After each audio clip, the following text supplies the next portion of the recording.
Alright guys, my name is Owen, also known as Clownrubi.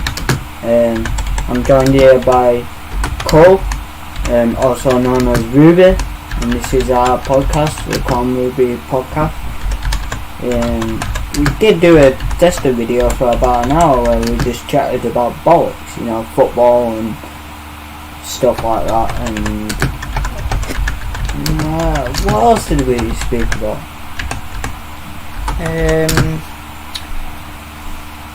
We spoke about football, video games, board games, and a wee bit on mental health.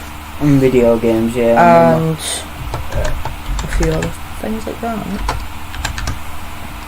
So today we're doing two murder mysteries, one from my local area, West Yorkshire, Hebden Bridge, where I was born and raised, with my mum and my two older siblings, as well as my baby sister. Yeah, we saying that it's green, yeah, so that's good. We're live now, so you might hear it in the background. Apologise. Didn't mean to save that either. Actually,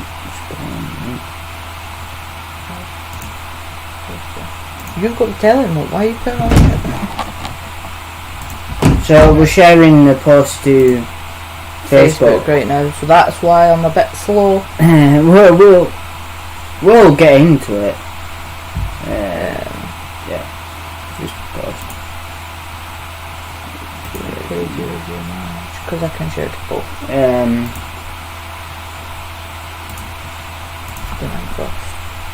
So yeah, she's posting it to her gaming channel, which is Nicole Plays 16, which you do now and again on YouTube and Twitch. I think I'm more Twitch based now. Just because I find it easier to just stream than, and because my internet is quite shitty. By the way, if the mic sounds a bit fucked, it's actually, because I'm gonna turn it down just a tad, just so we're not too loud. It's because we've got a snowball. No, you bought a snowball, blue, as it's called. And to be honest, OBS hasn't been great with this mic. Hasn't really been great with any mic. It runs off the laptop, so at the moment we've got two screens up, dual screen. We've got my TV stood up. Also, if you hear me aggressively typing, it's because I'm typing this out. But we're just getting everything ready, and also we do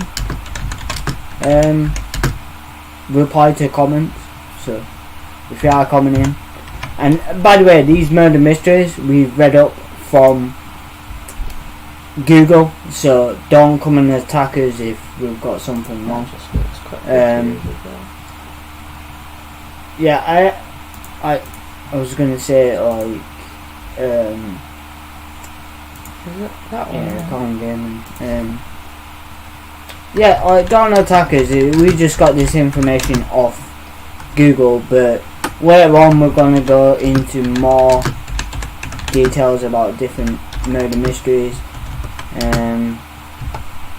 We'll probably do a few more. It's gonna be like every Tuesday and Wednesday. No, Tuesday and Friday. No, basically what I was saying is with the podcast we should do every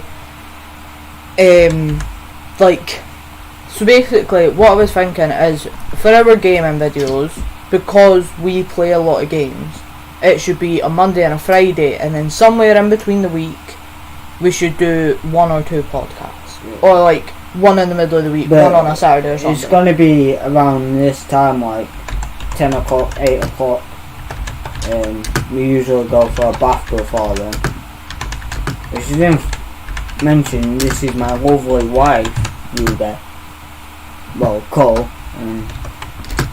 we don't really get much time to like do this sort of stuff together. Mainly because I have a niece that doesn't leave me alone. Yeah, and we're constantly doing shit during the day. I haven't really been uploading any videos either for like my gaming channel, which is Clownrubi. Post that to yours and then I'll share that post to you. It's faded Clownrubi in there. Yeah. Our gaming channel. But yeah, that's pretty much it really. I'll switch to your account real quick so I can. Yeah, sorry guys, I know this is taking a while. We will get into To be it. quite fair, I've only been streaming for 5 minutes. Yeah. I didn't expect that to be that long. No, neither did I.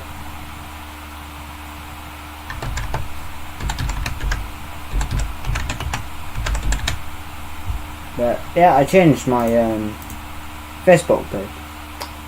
I had a different photo.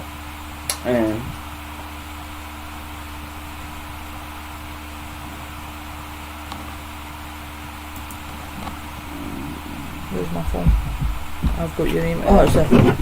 Sorry about this. Sorry guys, we're having a bit of a... Should have set this up a long time ago. We're getting technical issues. I don't know. But I was actually today. I was speaking to an old friend called Sean. Well, he's not an old friend. He's actually a real good friend of mine. Same with a lot of the boys who used to play COD with.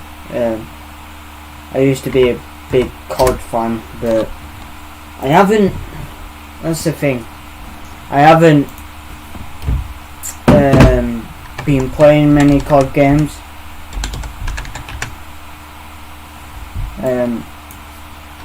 Yeah, I haven't been playing any COD games. I've just been like chilling with my missus.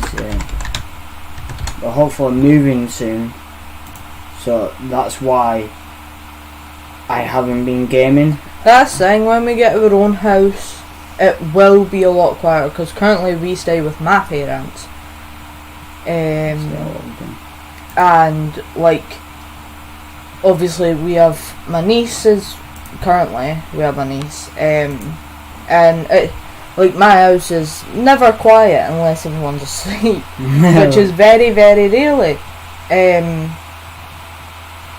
Where's that post from? Yeah, so it's very rarely that we actually get peace and quiet. You might have to share it to my actual Facebook. It's just to go back onto my home screen.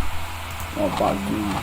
Oh, which by the way, if you're wondering what we're talking about, is my missus is on my Facebook, and that's the thing, I have a lot of trust for my girlfriend to be on my Facebook, so I'm not bothered. Like, either way, you're sitting right next to me, so share the page.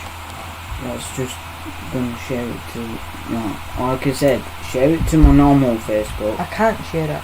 Oh, you can. You know this shit more than me. I'll actually never do this, so. Basically what's happening is we're sharing all the posts, and usually I would take like a 5-minute break before this anyway, and then I would share it, and then I would start with my intro, but something not working. It is working. Right. Sorry. Facebook, yeah.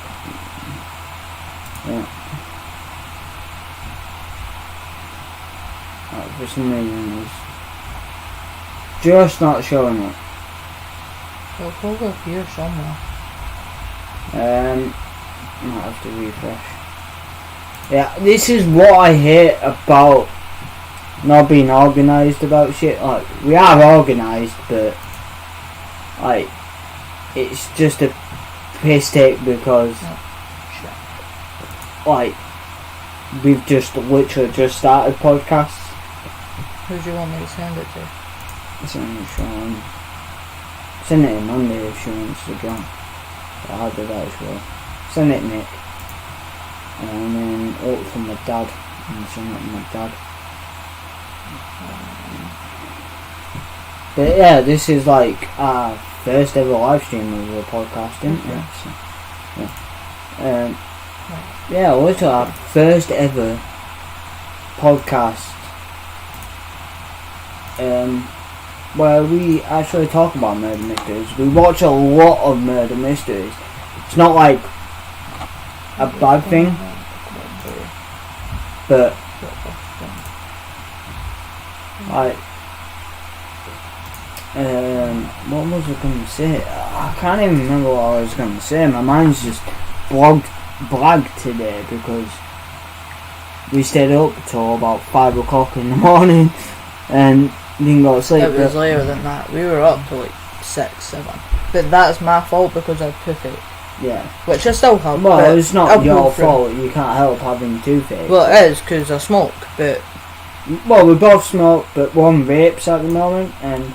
Mainly because we can't smoke in my house, because of my dad. Ruby got strawberry ice cream vape, which is one of the elf bars. And this is the first time I've actually had an elf bar. And you've got a smoke vape? Smoke vape? Yeah, it's a smoke... I'll have to go check what it's called, because...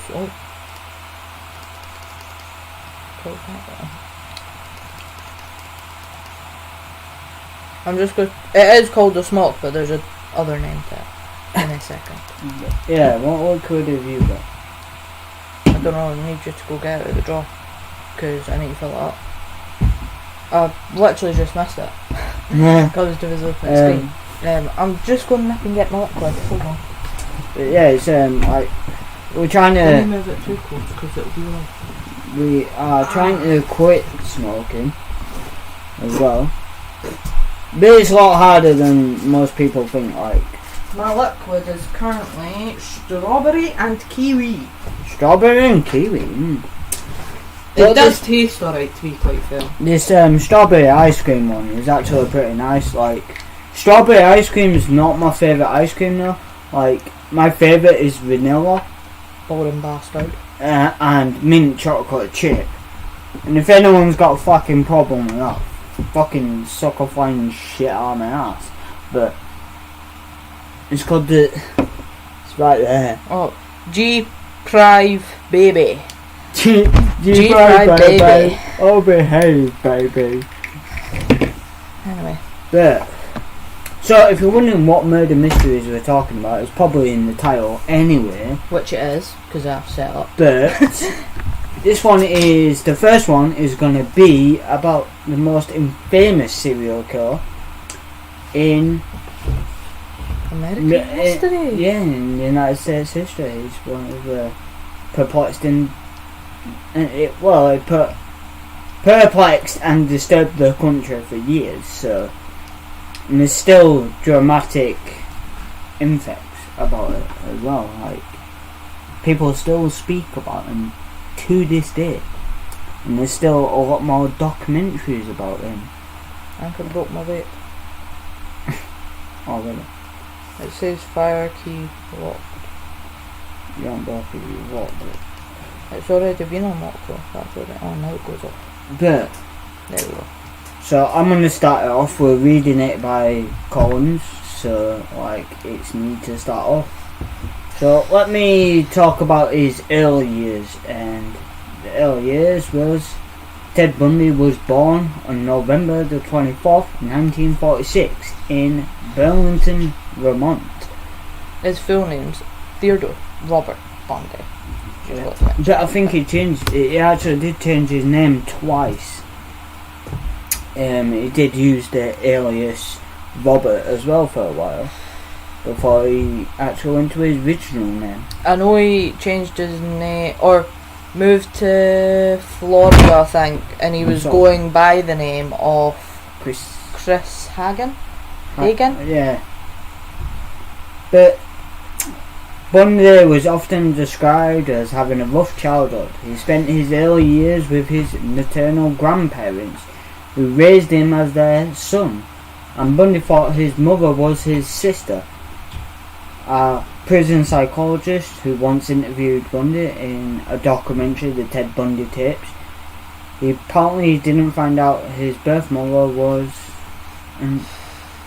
his mother until later on in life. So he found out about his so-called sister being his mother later on in life. But the Ted Bundy Tapes were actually, it was a great documentary. It was on Netflix, and I don't think they actually have it. Also, I've got a slideshow here that I'm just going to let play through Yeah. all the pictures while we're... So, forensic psychologist and the FBI and law enforcement consultant Darren Turner told the Insider previous that Bundy inhabited signs of a conduct disorder as a child. So he was more violent. Like, he was an outsider. You could tell he was like, he had a sick, twisted mind at that age. You'll know by the next bit that he's just about to read. He also looked up violent pornography at a young age and read detective magazines. Variously, he read them. Said Turner in the Insider, there is a large body of law enforcement that believes he killed a neighbourhood girl when he was a teenager. So they do believe that he done that, so that would have technically been his first murder. But we don't know for sure if it was him. Obviously he's dead now, so we'll never know. But this is the thing, last night, the reason we stayed up quite late as well is because we did start the podcast yesterday and we read through it, but for some reason we stayed up till just before 1 in the morning doing the podcast. We filmed it 3 times, and all 3 times my computer just randomly stopped recording, so that's why we're actually streaming it this time. Hopefully the stream goes all the way through. Just making sure that no one's commenting. If you do comment, like, yeah, that's fine. We will reply. We will reply to you. It's just, it might take us a while to reply. Just go keep this on screen just so we can see it. So yeah, they believe that I killed a neighbourhood child. Well, when he was a teenager, and believe it or not, there is a pattern to his killings. Like, I said this yesterday when we were doing the podcast, like, we're not reading off scripts, by the way, this is just us talking normally. Well, we are technically reading off a script, but as he said at the start of the stream, like, I found this off of Google, so don't, bitch and say, well, you haven't got all the information. There's still, a full dictionary of information out there. I just got this off of one source. It looked promising, and I do know from experience of watching people talk about Ted Bundy that some of this information is true. Don't know about all of it, but I'm saying the reason we're reading it like this is also that gives us more of the topic to speak about. Like, we have, if you comment, we're going to speak about it. If you have a question, we'll answer it. If we know it, but if we don't know it, we're not going to sit there going, I know that one. But just before we continue, I'm actually going to share this with you. Like, I'm going to share it to Chloe and shit. But Actually, I need to sign your Facebook over. But the thing is, like, Ted Bundy has been pretty much the only one that we first said that we're going to do a video about. And well, I originally wanted to do one of a female in Scotland who was like randomly found on a beach. This was before Alice. Spoilers. I know I am planning on doing this one, but this is before Alice went missing. Which, if you are from Scotland, you'll know who Alice is. But yeah, hold on, I'm just going to share your post to like clone shit. Alice went missing, but before that there was a woman that went missing. Let's just see. I don't actually know what Facebook closes. But yeah, no, there's like a lot of murder mysteries that we watched on YouTube. Like we watch a guy called Mike, but he has a YouTube channel called That Chapter, which is a great channel. I always look forward to his videos because he does it so well. As well, like he gets every information he can. And once later on these podcasts do get kicking around and we start getting used to doing it and get better stuff, like we're gonna start doing more like detailed videos, if you know what I mean. Like it's not just gonna be by reading off a script. We're gonna look into it. It just, that's the thing, like I've seen people drain themselves over YouTube, like doing stuff like this, and that's why I wouldn't want to drain myself. That's the thing, like I find YouTube currently as a hobby, and I wouldn't like to look at YouTube any other way. I feel like if I was to, like, if this was to become our full-time job, I would still want it to be a hobby where I'm not being hassled for no uploading. Because sometimes you just need a break. Well, that's the thing, like, once we get our own house, we can start doing this a lot more. We can start talking to people a lot more. Like I said, like, the upload lately has been shit. We haven't uploaded, but that's how it is. If you know what I mean, like there's not much we can do about it. But we're still sort of like just sorting it out now. Once we start going live, like it's gonna get sent to people and stuff like that.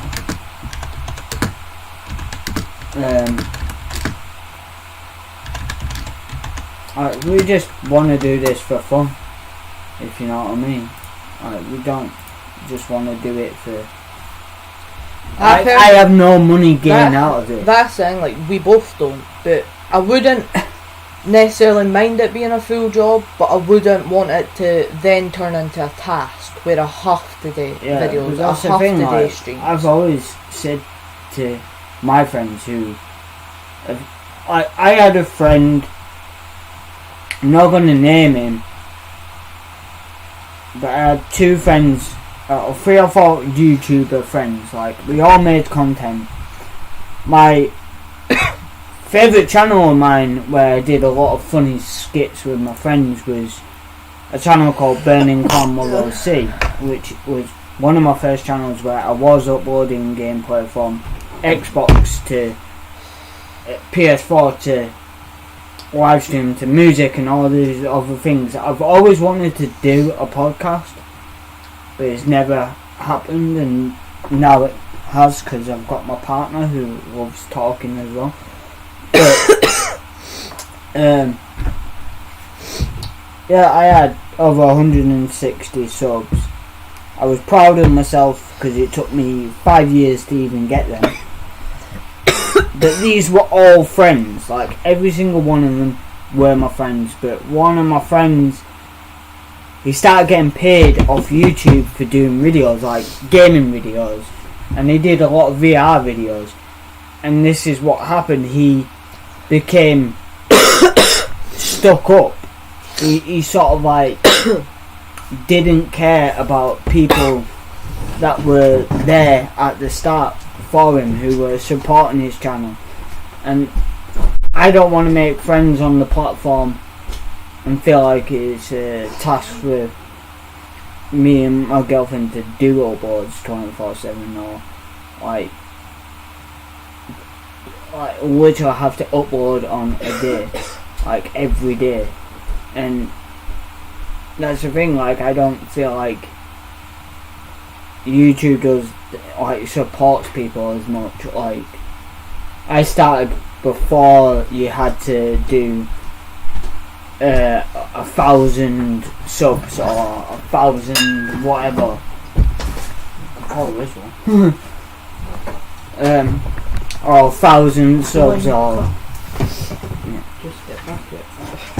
or 100,000 whatever. Like it became more of a job to me when I started. Like I was uploading, live streaming 24/7, and I have a mate who's just started getting paid off Twitch. Shout out to Sean. I love him like a brother. He is a good mate, and that's the thing. He's just started getting paid, but I know he's not stuck up. I went into his Twitch live stream earlier, and he still shouted me out. He's still like, "Yo, Clown, bro, how are you doing?" He's still talking to me. So shout out to Sean anyway. But yeah, let's get back onto the topic that we're on. Yeah, give me a little second. Right, so Bundy's first believed attack was in January of 1974.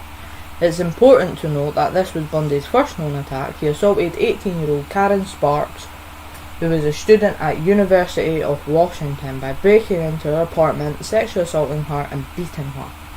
She survived, but she sustained severe brain damage and has no memory of what happened to her, according to Inside Edition. Linda Ann Healy was his first confirmed murder just a month later. Bundy's first known murder was on February the 1st, 1974.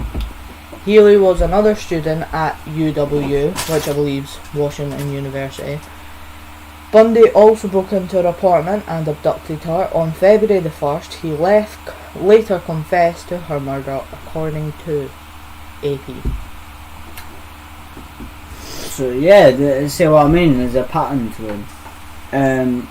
I said this yesterday. I know I keep going back to yesterday, but I am kind of like just reenacting what I was saying.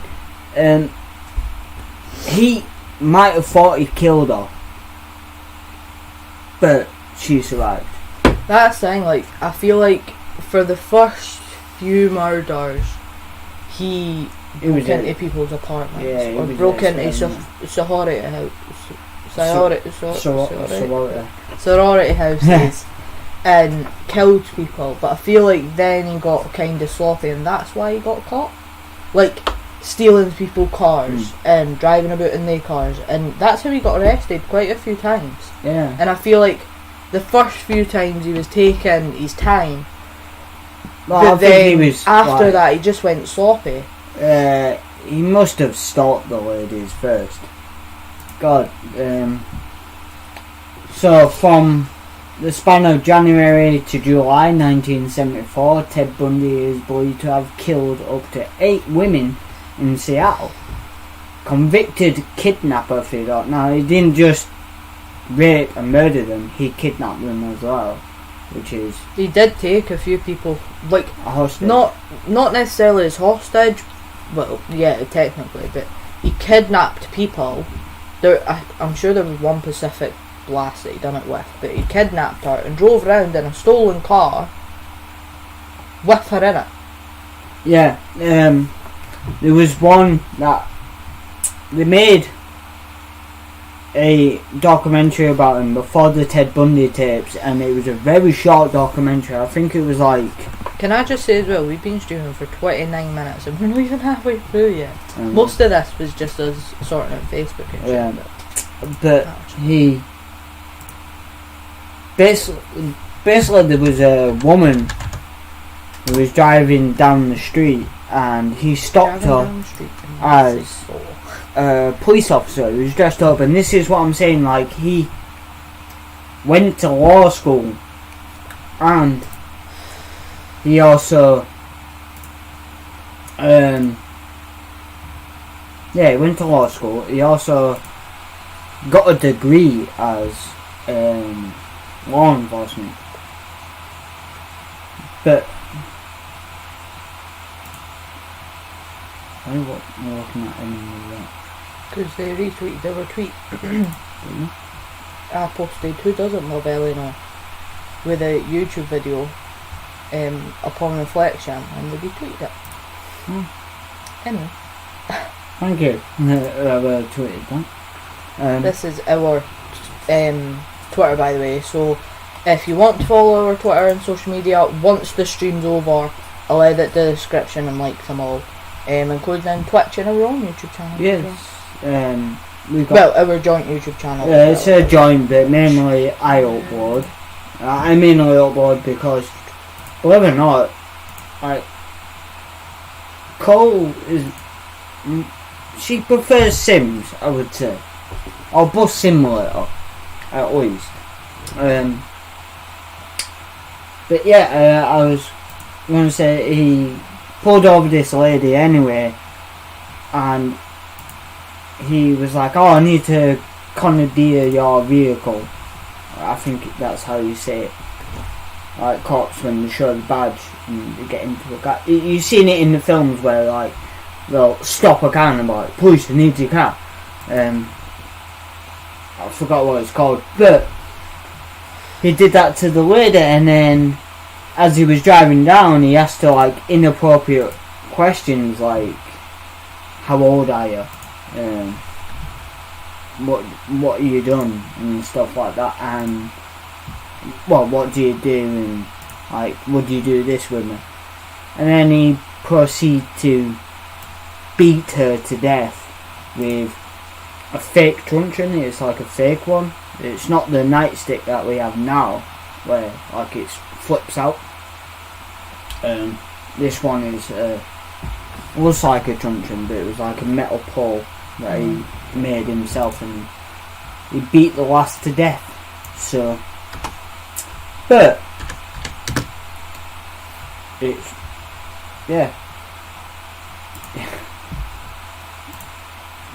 but it's kind of fucked up, if you know what I mean.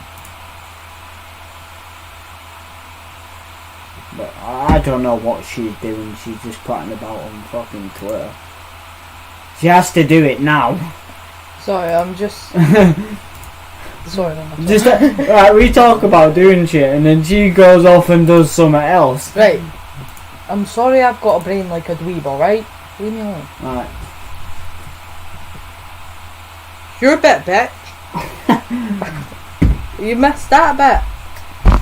Alright. So the 8 confirmed women that they believe that he killed was Haley Donna, Gail Mason, Susan Elaine Rancourt, Brenda Carol Ball, Georgina Hawkins, and Georgianne. Whatever. Denise Naslund, all in Seattle. After killing Rancourt, Bundy also killed Roberta Kathleen Parks in Corvallis, Oregon. Experts later noted that Bundy's victims all seemed to be in their early 20s with long, dark hair and parted in the middle. I believe that is... He must have seen a picture of someone else. I can't remember why. I believe it was something to do with his mother. Or someone in his past, like his first wife or something like that. Where she had cheated on him. And she had long dark hair and it was parted in the middle. And I believe that's why he mainly went for them women. Yeah, I was going to say it's a bit fucked up. If you know what I mean. It's like fucked up that he only went... Well, I'm saying it's fucked... I do not condone his actions. But... back to the question I asked you yesterday. Would you... I'm talking about any viewers. Would you rather meet Ted Bundy or Jack the Ripper? No, as I said yesterday. As an interview, I mean. As an interview, probably Jack the Ripper. Just because yeah. I was going to say Jack the Ripper was more of a crime of a century. It's still talked about, still listened, because that is not solved. Nobody knows who Jack the Ripper is. They believe that they got Jack the Ripper, but there is 3 different people that were named the Ripper. There was the American Ripper, there was Jack the Ripper himself, the real one, and also the Yorkshire Ripper, which we'll probably do as well. Peter Sutcliffe used to hang around my old area, Halifax, Bradford, Manchester. He was around that area, and where he killed people. But yeah, Go on then. it's your turn. It's your turn. Yes, sir. Oh, fucking hell, we're losing track. Bundy then moved to Salt Lake City and attended law school, where he killed additional people.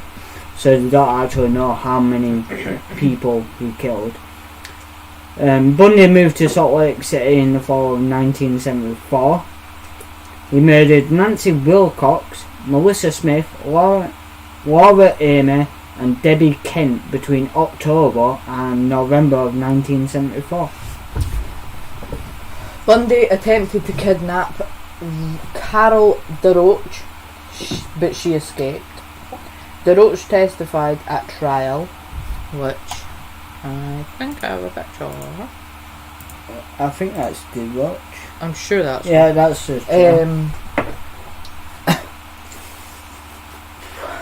On November the 8th, 1974, DeRoche was shopping when a man who identified himself as a police detective stopped her. He said that there was an attempted theft of her car and called her outside to go to the police or to do a police report. According to DeRoche, in conversation with the killer Ted Bundy tapes, Bundy claimed that the police were holding someone at the station and he needed her to go with him. He then pulled over, handcuffed her and attempted to hit her with a crowbar, but she escaped. She reported the attempted kidnap to police, which led to his arrest in August 1975. Ted Bundy killed Karen Eileen Campbell in January of 1975. This murder took place in Colorado. Campbell's body was found nude about a month later near an Aspen ski resort. Bundy later confessed to this killing. Bundy killed additional women before being arrested. Conversations with a Killer, the Ted Bundy's Tapes, Season 1, Episode 1 on Netflix. Bundy and Elizabeth Colfer, the producer, I think, No, that's his ex-wife. No. He murdered Julia Ann Cunningham, Denise Lynn Oliverson, Lynette Dawn Culver and Susan Curtis. Around the same time, Bundy's longtime girlfriend called the police and shared her suspicions about Bundy. At the time, news of kidnappings and possible murders were making headlines, so there was quite a lot of they were talking about it, like people getting kidnapped and stuff like that. So it was all in the newspapers and news reports. And Bundy's girlfriend Elizabeth suggested Bundy's name to police as a suspect. After an initial phone call to the police, they brought Colfer in for an interview.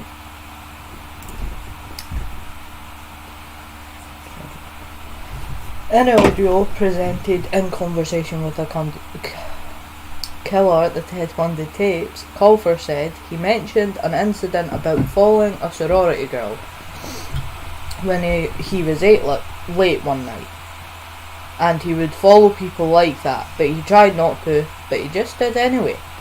Also, according to the Netflix documentary, Colfer found a bag of women's underwear, a bowl of house keys and a knife in his car. Colfer also shared an anecdote which raised suspicions for her. The night Brenda Ball disappeared, he'd been with me and my family, and he left early in the evening, and the next day he was late to my daughter's baptism. And then he said, "It's pretty scary, isn't it?" I wonder what it meant about it's pretty scary. He might have been reading the newspaper, pulled it out and was like, That's pretty scary. That's pretty scary. That's me. Ooh, that's me. Ooh. Shit like that. In August 1975, Bundy was pulled over by the police and arrested.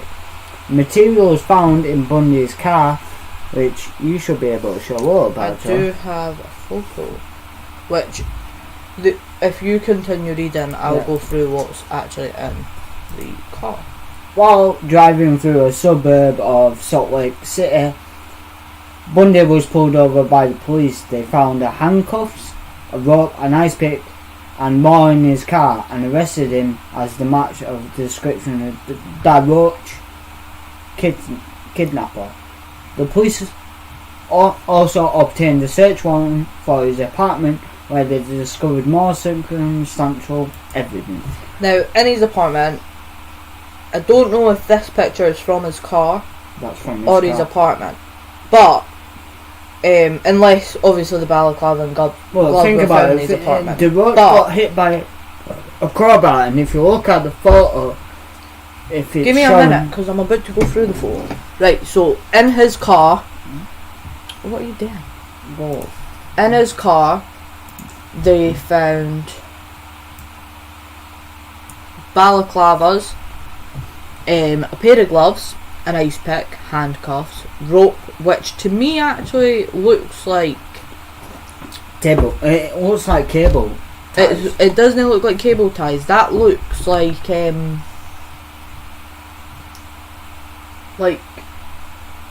you know what you would use for like a thin like fence. Yeah. It looks like that kind of thing. A flashlight, a crowbar, women's underwear, and a pair of ripped women's stockings. Stockings, like, there is a pattern to this, and he did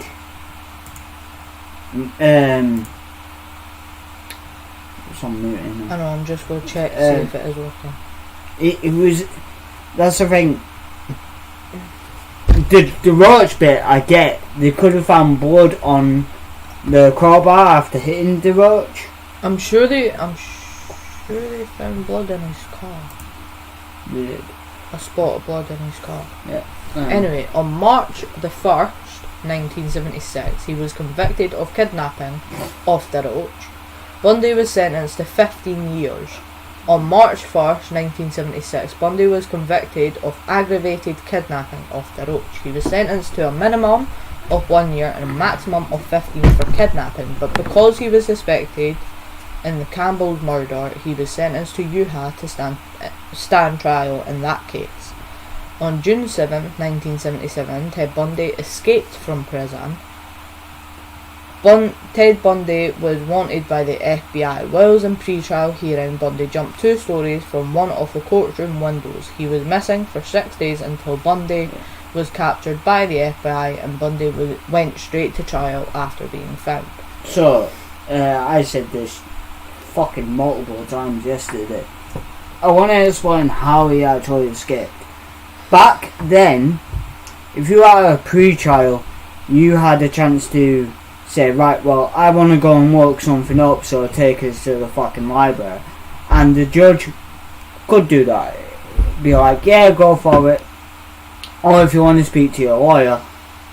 But because he was representing himself, he didn't need a lawyer. So he would go to the library, and he did this for a while before they even came with a guilty charge, which I believe they did before the pre-trial and stuff. Well, actually before the actual main trial.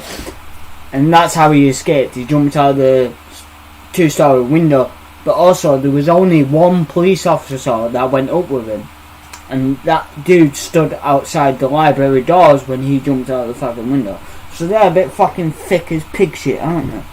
For letting a mass murderer fucking loose. He weren't even handcuffed either. 5 new charges were filed against Ted Bundy on June 16, 1977. An FBI document shows that the additional charges included 4 felony charges, 2 counts of felonious escape, and 1 count of each 1 count each of burglary and auto theft, and a misdemeanor count of theft, which is him jumping out the window. Cool. Conviction on all the skate-related charges that Bundy faced could warn him out up to 90 years in prison. And like I said, in prison and 130,000 in fines.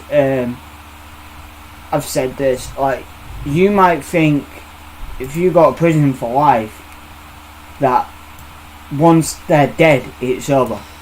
No, the family has to pay the debts. That's how it works in criminal justice. That's how it works. On December the 30th, 1977, Ted Bundy escaped from police custody for the second time.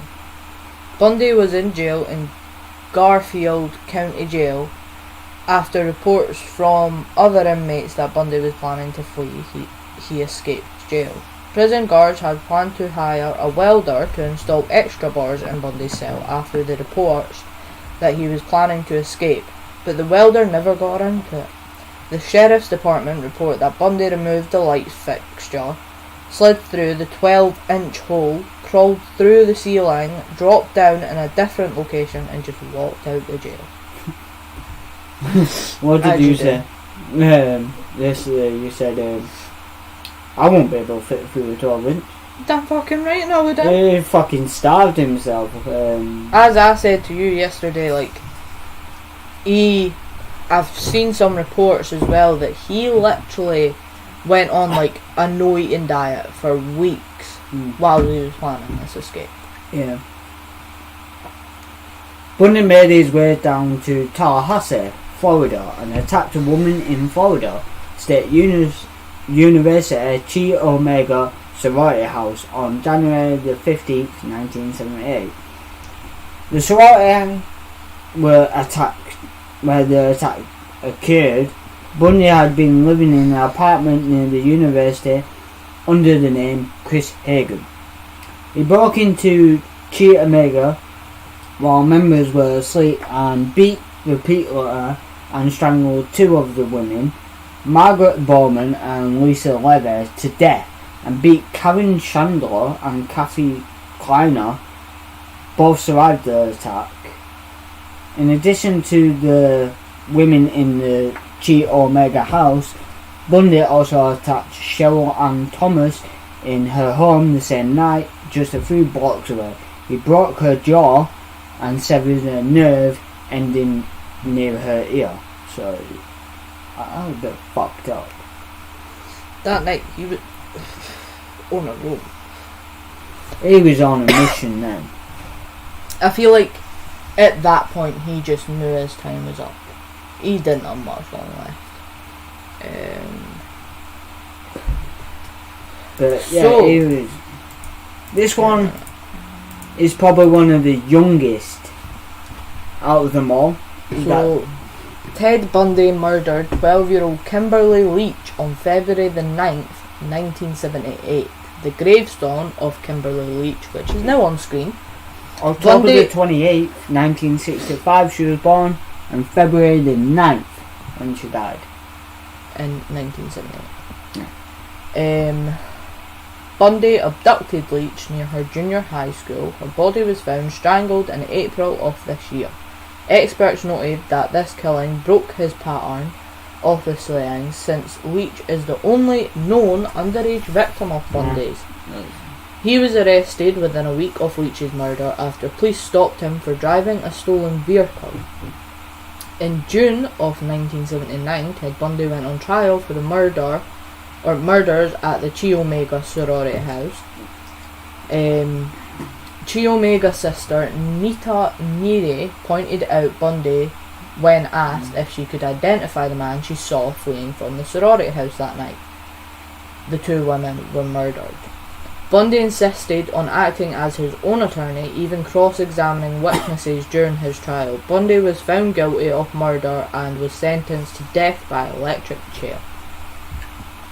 Bundy's second Orlando trial was held for the Kimberly Leach murder in January 1980. So they haven't got a date of when they actually did that.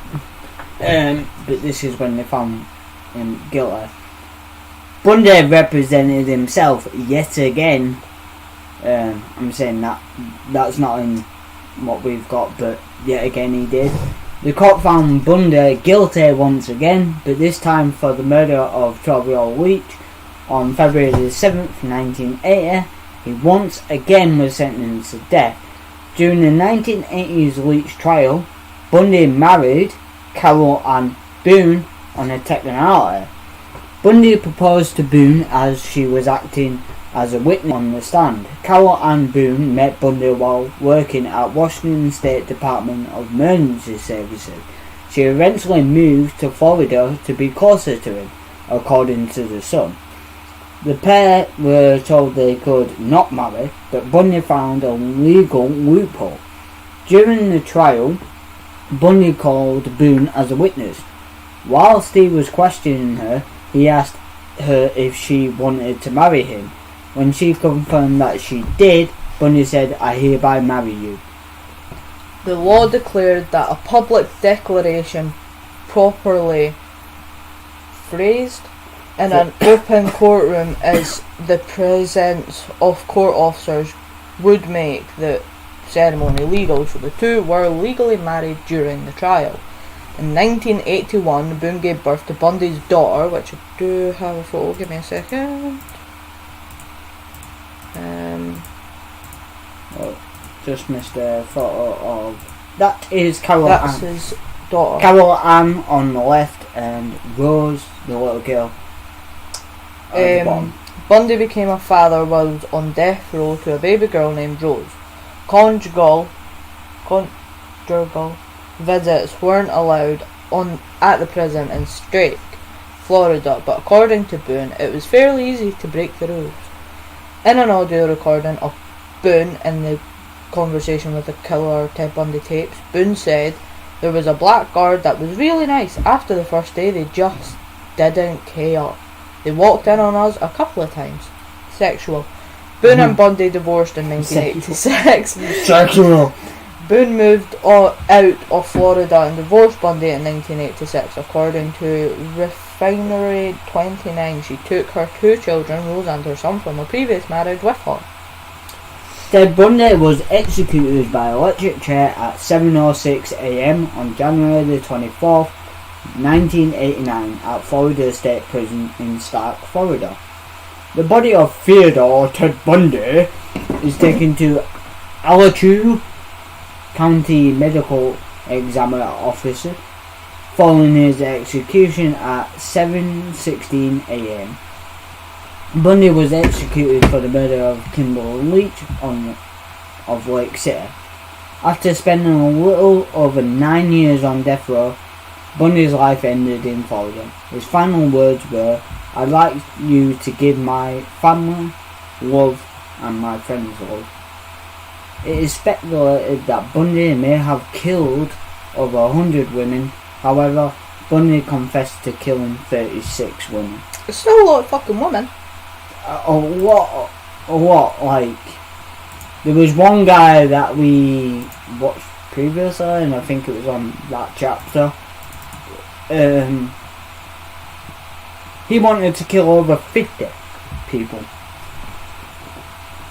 Anyway, we're gonna just sit and talk to you guys for a second while have a little break from the cases for now. We'll sit and talk for a minute or two and then we'll get back into Linsay Rimer. So this one, believe it or not, is from my local area where I grew up, and it used to be posted around Hebden Bridge, Manmoy, Halifax, everything. A poster of Linsay Rimer's face.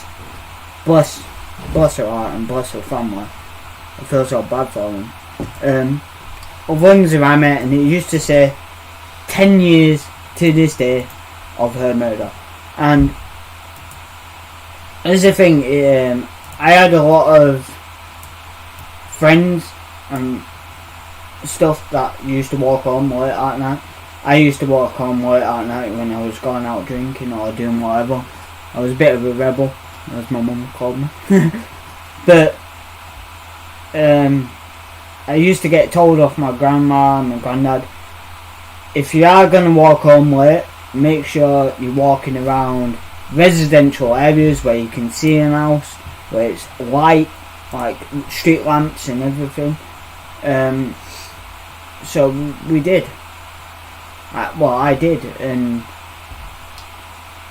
like it didn't scare me, but like it kind of did, if you know what I mean. But they did that out of my protection. It was just in case if I did get attacked, I could run to an house or I could scream for help, if you know what I mean. Like, I'm not a fighter, I'm a lover, so I beg to differ.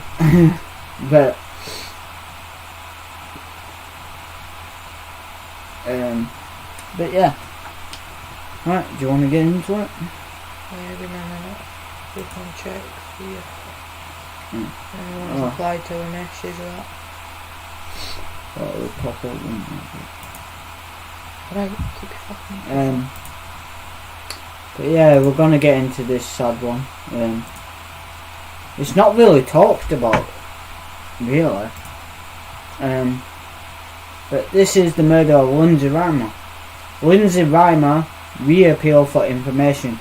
23 years after she was last seen, detectives have been investigating her disappearance and murder for over 2 decades and continue to appeal for anyone who may know anything about what happened to Linsay to come forward 7th of November 2017.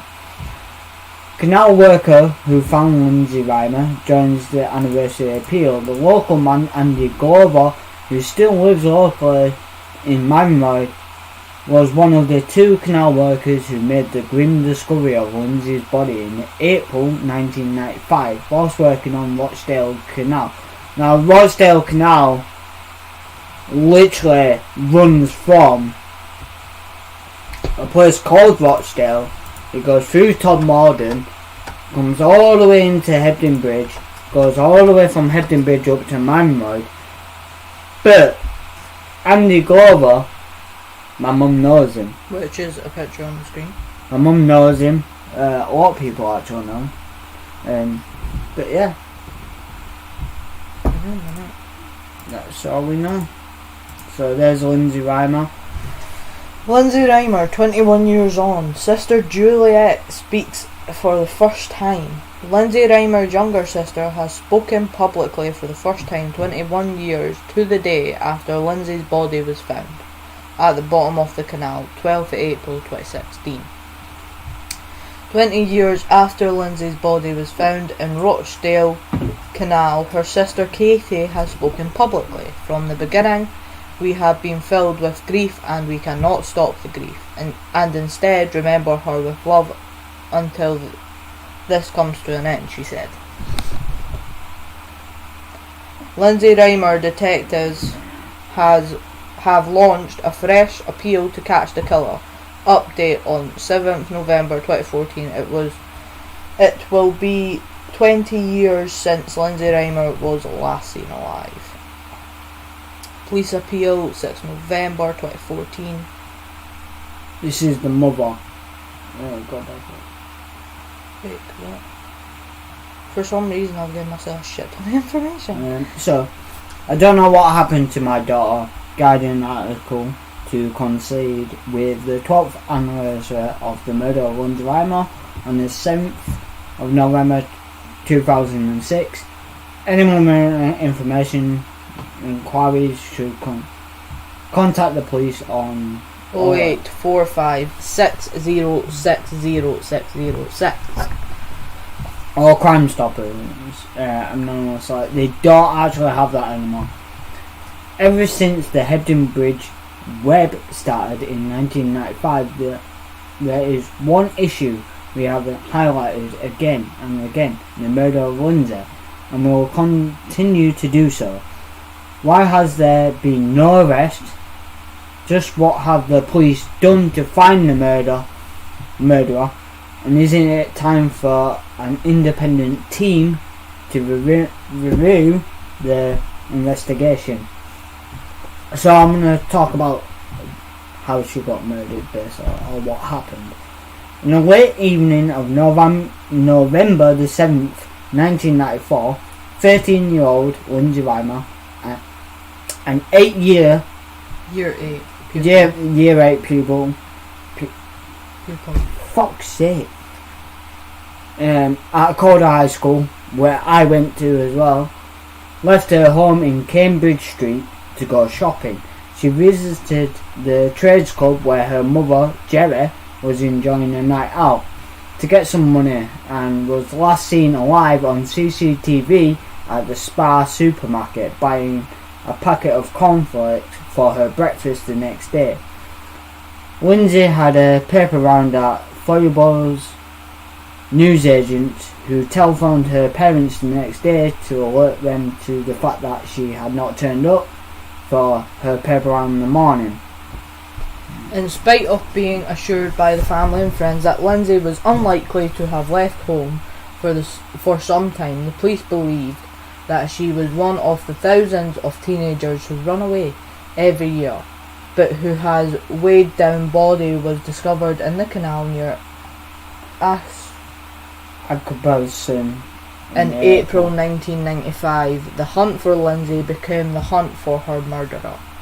Since then, the police has investigated the possibility that Linsay might have been killed by either John Taylor or John Oswin, two men convicted of sexual attacks and murders of other young women in Yorkshire. So far, however, no evidence has been found to link her murder to either of these men.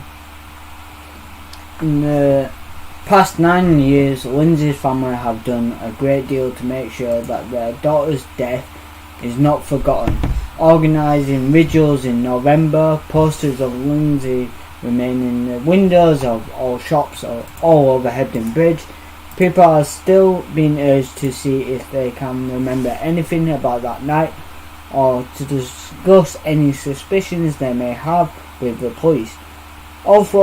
Although it may seem a long time ago, the fact that the murder has yet to be arrested disturbs many people in Hebden Bridge, where the unsolved killing remains a major issue in residents' minds. Before Linsay's murder, Hebden Bridge seemed like a very safe place to live, but the fact that the murderer may still be amongst us still troubles many of us. As Jerry Rana commented in 1999 on the 5th anniversary of Linsay's disappearance, it happened in this community. It still affects this community, and I believe that someone from this community did this to Linsay. Canal gives up its grime secret. They find all sorts when cleaning debris from the canal. Flotsam, bottles, beers, cans, car tyres, bits of timber, and sometimes dead creatures. Disposing of decaying, waterlogged sheep and wild animals is not pleasant business, but for experienced canal worker Charlie Streets and Andy Glover, with 25 years working on the Rochdale Canal between them, an occupational hazard that goes with the job. They spent most days fitting new locks, gates, and often walk or cycle the canal length, Yorkshire side, inspecting towpaths, maintaining walls, and cleaning rubbish. On a bright spring day in April 1995, the two men were finishing a routine patrol. It was late morning, not long before lunch. They were back at the base at Callie's Mill, which is actually, believe it or not, right outside Riverside School, which is my old primary as well. Rochdale Canal Works are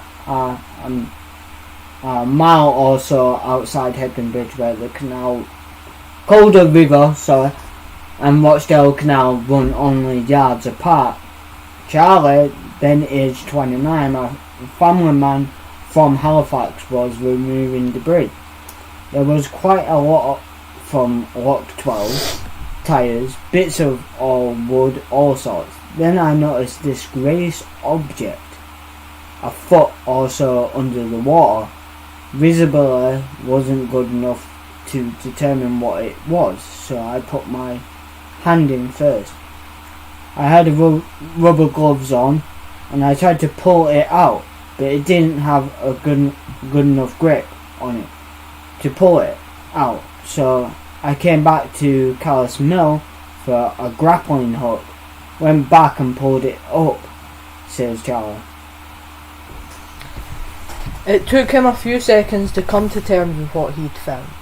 Then he called his mate Andy over, and between them they tied off the grappling hook so that it wouldn't float away. Andy from Malvern used his mobile to call the police. They asked me to describe exactly what we had found, and I said to them, "Look, just get here." Andy, a father of 3 and then aged 35, knew exactly what they had found. As they'd grappled the object to the canal bank, it had rolled over in the water. It was not a pleasant sight, but one feature drew his great gaze. 3 or 4 thin, wisped strands of brown hair were floating across the top of the face, just like a missing persons photo issued by the police immediately after the disappearance of 13-year-old Linsay Jo Rimer, the previous autumn. I knew Charlie, like everyone in Calder Valley, knew she was still missing. Everyone knew of the massive but fruitless police search. And Andy even knew her. He's sure he'd seen her once or twice while working on the canal near her home in Cambridge Street, Hebden Bridge. Charlie, the man who found the body in Phlegmatic sorts, but admits he felt a bit shaky. He was nervous in dark places for a day or two afterwards, and then had terrible nightmares a few months later, but otherwise remains unaffected. Within an hour of the grim discovery, police had put up a screen around the canal, and forensic experts and frogmen, that's the divers, had with respectable tender care slid the body still in the water to minimise the cross-contamination into a body bag. Sorry, I keep fucking up there. By the middle of the afternoon, Home Office pathologist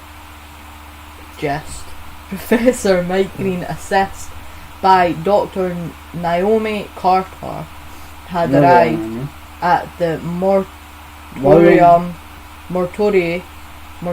at the Royal Halifax Infirmary to start and chilling task of performing a post-mortem on the remains of Linsay Jo Rimer. Professor Green, now retired, is one of the most experienced and well-respected forensic pathologists in Britain. He had performed over 10,000 autopsies and he has investigated well over 800 homicides. The police trust his judgment. His conclusion by the time he left the infirmary around 9:30 that evening was that Linsay was very probably dead from strangulation despite the condition of the body. Immersed in water for so long there was telltale clues. Her voice box had been slightly flattened against the spinal column as though it had been abruptly forced back, and there was, he said, a prominent band of congestion across the middle area of the neck and muscle. His report's detailed and definitive. Its conclusion provided the basic foundations which the police began their murder inquiry. It will in due course provide expert evidence in the prosecution of Linsay Rimer's killer. Only the sketchiest details have been made. Yeah, that's what I said. You said skettiest. Sketchiest then. Details have been made public, and many elements in post-mortem reports, especially the arrangement of Linsay's clothing, have been deliberately withheld by the police for technical reasons. But Professor Green report opened a new chapter in the biography of Linsay Rimer. Tragically short life. The 5-month search, which involved dozens of detectives, many ununiformed officers and possessors of volunteers, was finally over. But another search now begins to earnest the search for the person or persons who had killed Linsay Jo Rimer and disposed of her body. Charlie Streets at Cullis Mill unwittingly wrote the first sentence of the new chapter. From the moment her disappearance was notified, on the morning of November the 8th, 1994, detectives that discreetly begun a murder inquiry in parallel with the missing persons inquiry. They knew that every lead, every clue, every statement gathered in the early stages would be critical if Linsay wasn't found alive. What many accounts of the case often overlooks, however, are eerie links between the grim discovery at Cullis Mill and Linsay's earlier life. There are strong connections between the place she was found and the surrounding area, some of its people. Linsay's watery grave at Cullis is shadowed by a sheep-wooled hillside, above which are dotted the remote farms of Eringdon, a gently sloped plateau that falls away from Errington Moor to the southwest. It was here until about a year before she went missing that Linsay lived with her father Gordon and her older teenage brother Daniel for over 2 years. She and Daniel shared a green painted caravan parked up at Lower Rough Head Farm. Her father Gordon had lived in another, but both caravans are semi-dialect now, since the three Rimers moved out. According to the farmer's son, Ian Park, they had been used to keep ferrets in the ceiling of the Contained off section where Linsay slept. It's still dotted with stickers. An absolute Linsay put up there. She put stickers up. I don't know. That picture's wrong. And that one. It must have been a strange place for a young girl. She and Daniel were brought there by their father. Their parents' Rotherham pub on the edge of Sink Estate fell victim, says Gordon Rimer, to the fag end of factoryism. Lower Rough Head Farm was the bolt hole Gordon Rimer had brought Linsay and Danny to, whilst Danny stayed in Rotherham with their older sister Kate. Gordon says Gerald Dyer refused to move back in with him. Yet several years earlier, Gordon, Geraldine, Kate, Daniel had lived in very same farms across the former Barnard Pratt. They lived in a higher Rough Head, only a poor little cottage, just Danny and Kate. That's where, before Linsay was born, when Bernard Pratt, father, died, the cottage was sold. It seemed like Geraldine Rimer was pregnant with Daniel at that time. Bernard Pratt recalled Gordon turning up in 1991 telling him the pub had gone bust and asked if there was anywhere to stay. There wasn't, but Gordon pressured him to get the caravan. Only months before Linsay was killed, early in 1994, farmer Calderdale councillor Eddie Scott, a close friend of Gordon Rimer's and Bernard Pratt, caused a local furore with their plan to site a 7-turbine wind farm at a nearby Kershaw Farm. Kershaw Farm. It's not far from where I used to live. Daniel seemed to have loved the place. The way Gordon Rimer tells it, Daniel became an honorary member of the rural backwoods set. He did odd paid jobs for farmer Bernard Pratt the day before Linsay went missing. He was sheep dipping at the farm. He learned about nature and nature red in tooth and claw too. Gordon Rimer, 51, stresses how at home his son Danny was. He learned a lot about the way of the country people during this time at a low rough head farm. Danny was fascinated. Foxes are a continuing menace to sheep farmers like Bernard Pratt. They took 20 lambs this year. Killing them isn't sport, it is economic survival.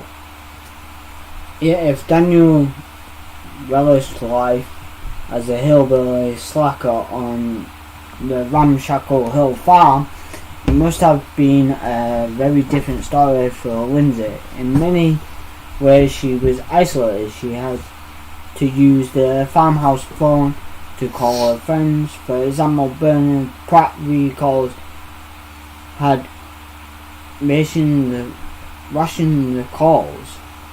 I did get a bit annoyed when she kept telling her little school friends to ring up and I'd be working outside and have to come in and answer it. One night I had come in 3 times, so I said to her, Linsay, I'm rationing you to 1 phone call right now. I'm not going to be coming in like this.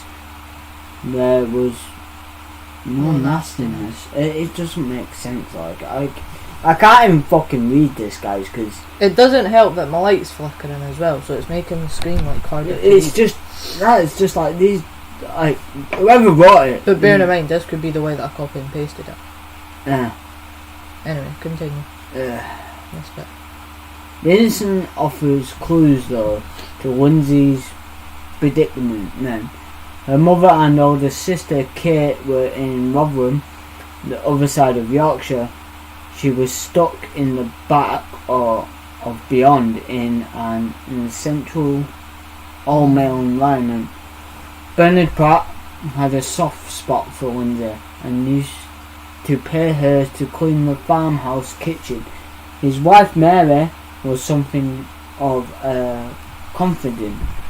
She and Linsay baked cakes together, and perhaps Mary provided her mother a substitute. But Mary and her husband were going through a rocky patch, and Mary moved out into a nearby cottage. No wonder the phone was Linsay's lifeline. That and the daily taxi that crawled up the winding road through the silver birch trees at Colliswood and up to the farm to collect her and take her to school at Calder High. How many times did Linsay look ideally across the Collis Bridge at the taxi crossed the canal, then the river? Did she not notice the metal hulk of barges and draggers tied up there at Killis Mill? Did this sensitive and sensible child ever feel one of the unaccountable shivers of dead as she crossed that bridge. And then anyone with information, blah blah blah. And also, this is from her mother, which I didn't actually copy and paste the whole thing, but her mother did say, I don't know what happened to my daughter. Well, she was on the other side of Yorkshire, so Rotherham is like past London, so I get it why she wouldn't know what happened to her daughter, especially if she's living with... Also, really quickly, I do have a picture of Linsay and her mother. Right, so I'll go through all the pictures one by one. Hold on. Right, so this is Linsay. This is 13-year-old Linsay Rimer. Yep, 13. I thought she was This older. is Linsay and her brother Daniel, when they lived together in the caravan. This is the guys that found Linsay. This is the caravan that they used to stay in. Well, that's the farmhouse as well. Yeah. This is her mother and Linsay. And that's the poster that we found. That is the Linsay. canal where they found her. So. Yeah. So there we go. That is the murder mysteries for this podcast. Yeah, I'm kind of disappointed with myself that I keep muddling up the words. To be quite fair, as I said, it doesn't help my lights continuously flickering. Pretty much. But But yeah, that was a good one.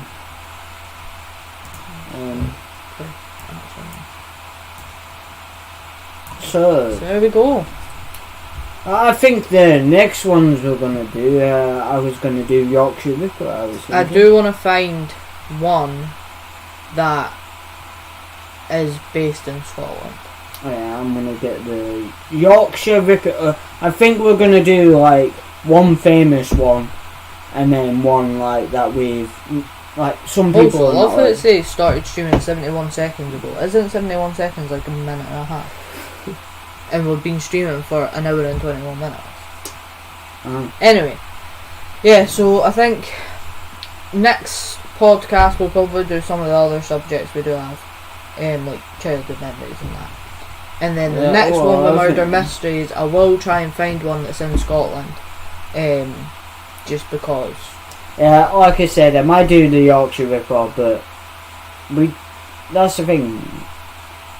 Obviously, we just started this podcast, so there's not a lot of people that are going to watch it yet. But if you do, give us some suggestions on what we could do. Even topics. It doesn't even matter what topic it is. It's like, it could be about like what rapes were like, or just anything, really. Yeah, like games, anything. fucking books, anything. Just hit us with some suggestions, or better yet, some murder mysteries that you would like us to talk about, whether it happened where you guys are based or where we're based. Yeah, I mean, we'll try and dig up as much information as we can. But with me having dyslexia, it is kind of hard for me to read. Well, like next that. time, I think, hopefully, if we get the printer fixed it, or get me a ink for my printer, I will print out each, like a script for each of us, the bits where what we've to read. But yeah, it's been a while since we've talked. It's been like a day. Yeah, but I mean,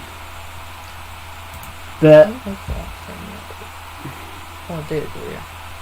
But I think, yeah, it was a lot of fun. I actually like these videos where we just sit and talk for an hour. Like, especially when it comes to like the childhood memory ones and that. Like, I feel like we should do more of them.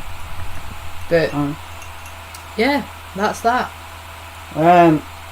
So we're gonna go off and look at more shit. I'm gonna go off and go sleep. Yeah. I got toothache again. But I hope to see you in the next one, guys. So, pieces, bros and girls. Bye.